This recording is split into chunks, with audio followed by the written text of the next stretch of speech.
Olá, investidor e investidora de todo mundo.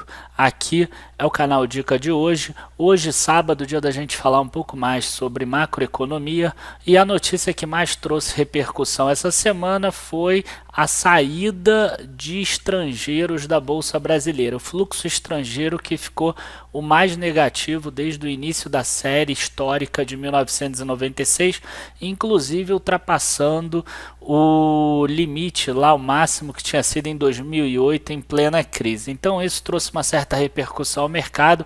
A gente vai ver quais são os possíveis desdobramentos disso e por que os estrangeiros estão saindo tanto da Bolsa, não só do Brasil, quanto também dos emergentes.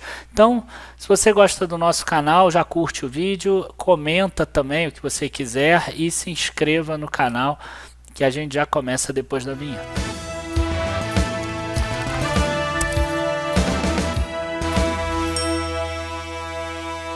Bom, pessoal, para quem não sabe, a B3 ela disponibiliza desse mês e do mês anterior sempre o fluxo estrangeiro.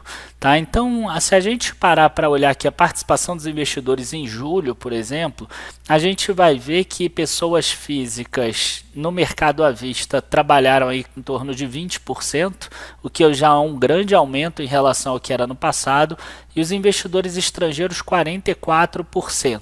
Ou seja, os investidores estrangeiros hoje eles são muito menos do que eles eram até há 2, 3 anos atrás. Eles eram mais de 50%, hoje em dia são 44%. O que isso significa? Significa que está saindo investidor estrangeiro e está entrando pessoa física. Então, diferente do que acontecia no passado, quando o estrangeiro saía, a bolsa pegava e despencava, agora não. A bolsa até às vezes cai um pouco, mas ela está conseguindo se sustentar, ela se mantém em um bom patamar. Tá? Quando a gente olha aqui apenas agosto, que aí está um pouco menor, e a gente vê aqui, ó, os estrangeiros compraram 106 bilhões de reais e venderam 116 bilhões de reais.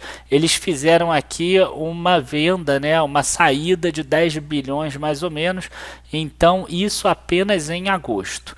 E é muito difícil porque a gente não tem os dados históricos aí, os dados todos do fluxo facilmente lá no site da B3. Como eu falei antes, só tem o último mês e o anterior. Mas eu tenho aqui um resumo, um relatório que eu recebo de uma corretora lá do sul, de Porto Alegre, que chama Sólidos, e que ela dá o fluxo estrangeiro dos últimos 12 meses. E aí ele está exatamente aqui.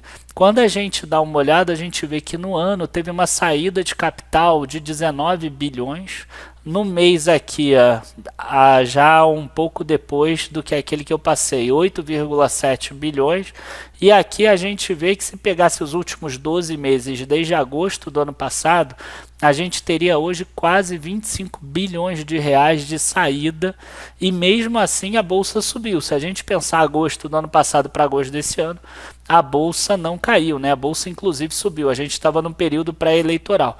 Então a primeira coisa que eu preciso passar para vocês é o seguinte: o fato da bolsa, o fato de ter saída de capital estrangeiro, o fato do estrangeiro sair do Brasil, não significa necessariamente que a bolsa vai despencar e etc. Mas, por exemplo, quando acontece como em junho e julho, que eles voltam aqui com força, a gente viu uma alta forte da Bolsa de Valores, né? Ela saiu lá daqueles 90 mil pontos e foi para 106 mil pontos bastante rápido. Em janeiro também teve uma alta forte. Por quê? Porque não teve saída de recursos. Ele ficou mais ou menos aqui constante, pelo menos. Então, tudo isso é bastante importante para a gente analisar. Mas por que o investidor estrangeiro está saindo da Bolsa do Brasil? Será que o investidor estrangeiro sabe de alguma coisa que a gente não sabe? Será que ele já sabe que o Brasil está ruim ou alguma coisa desse tipo?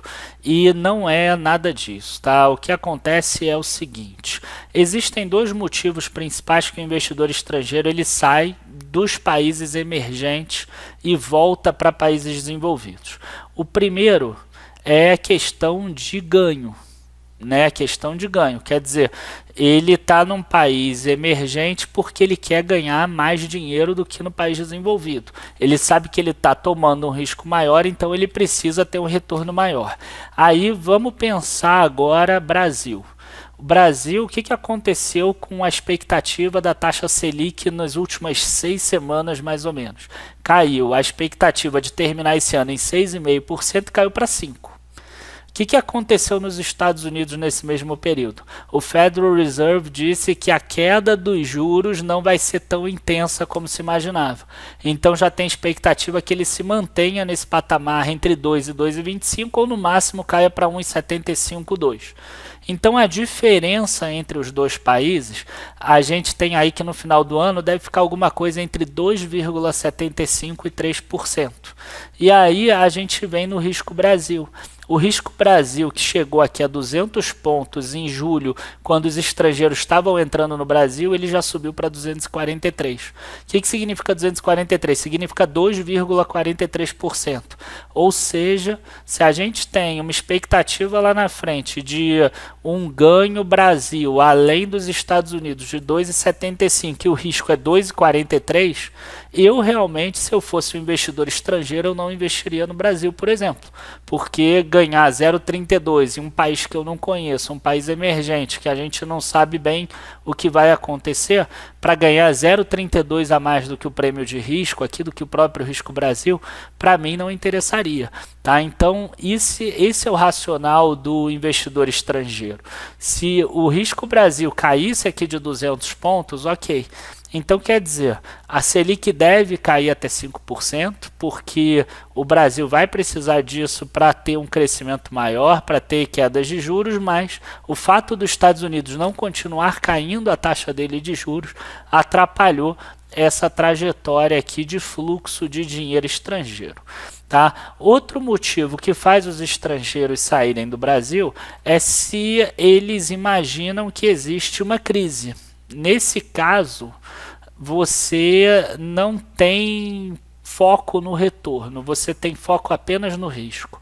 Tá? Dessa forma que trabalham os investidores institucionais. Ou seja, se os investidores institucionais, se os investidores estrangeiros, eles acreditam que existe algum risco de o mundo todo colapsar, o sistema colapsar, ele vai migrar para o lugar de menor risco, ele vai migrar para os Estados Unidos. Mesmo em 2008, quando o epicentro da crise foi os Estados Unidos, eles migraram para os Estados Unidos. Tá? Então, a gente não tem o que fazer nesse caso, e aí o dinheiro não sai só do Brasil, sai da Colômbia, sai do Peru, sai do Chile, sai do Brasil, sai do México, da Índia, da África do Sul, sai da Rússia, sai de qualquer lugar e vai para os Estados Unidos, para a Alemanha e para o Japão. Tá? Então, principalmente Estados Unidos. Então, esses dois motivos fazem com que o investidor estrangeiro saia da Bolsa de Valores. Tá? Outra coisa que aqui é interessante a gente dizer é que esse cálculo do fluxo estrangeiro, ele leva em conta compras e vendas no mercado à vista, no mercado a termo, no mercado de opções, como a gente mostrou antes. Só que esse ano a gente teve muitas emissões no Brasil. E aí a B3 ela mostra isso aqui para a gente. Então, em 2019, a gente teve muitas ofertas públicas que já foram encerradas, que já tiveram aí captação de recursos. Então, a gente tem, por exemplo, aqui, tem vários fundos imobiliários, muito mais fundos imobiliários do que ações, mas a gente vê aqui algumas, ó, só nesses últimos 2 meses, a gente tem aqui Petrobras Distribuidora, tem Linx, tem Neo Energia.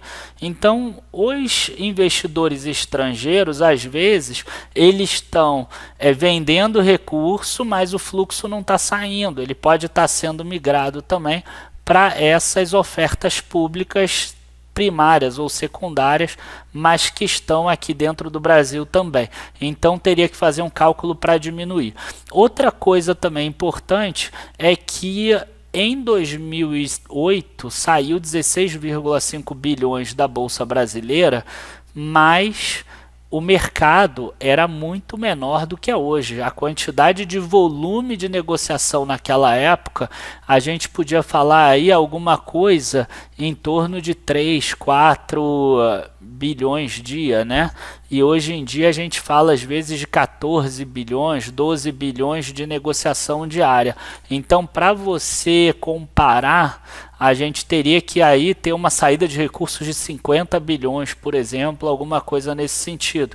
Ou seja, a quantidade do fluxo que sai em relação à quantidade negociada por dia. Isso seria mais interessante do que apenas pegar e jogar lá a matéria dizendo que saiu mais da série histórica, o máximo 19 bilhões de reais, sem comparar os tempos, né? Lá atrás, 16 bilhões equivalia, por exemplo, a 4 dias de pregão consecutivos. Hoje em dia, 19 bilhões significa um dia e um pouquinho, às vezes um dia e meio de pregão. Então, a quantidade, embora o valor absoluto seja maior, é muito menos relativamente é muito menos impactante do que foi lá atrás em 2018. Então, pessoal, queria agradecer aí a todos por estarem assistindo esse vídeo, lembrar vocês de curtirem o vídeo, se inscrever no canal também, e a gente está sempre trazendo aqui conteúdo novo, tanto aqui quanto lá na nossa área de membros, e é interessante sempre se cadastrar lá na área de membros, mesmo que não seja como assinante, como membro gratuito, porque você tem acesso, além da área Primeiros Passos, que tem a série 1+1 e a série Ouro Negro, tem também 2 carteiras que são calculadas todos os meses e que tem rendido, tá, nos últimos 2 anos acima do Ibovespa. Então a pessoa recebe uma senha de acesso e ela tem como acessar esse conteúdo nosso, o que é bem legal, né, para a pessoa que está começando poder ter uma carteira pelo menos calculada para ela poder começar. Enfim, pessoal, muito obrigado a todos, abraços e até a próxima. Tchau, tchau.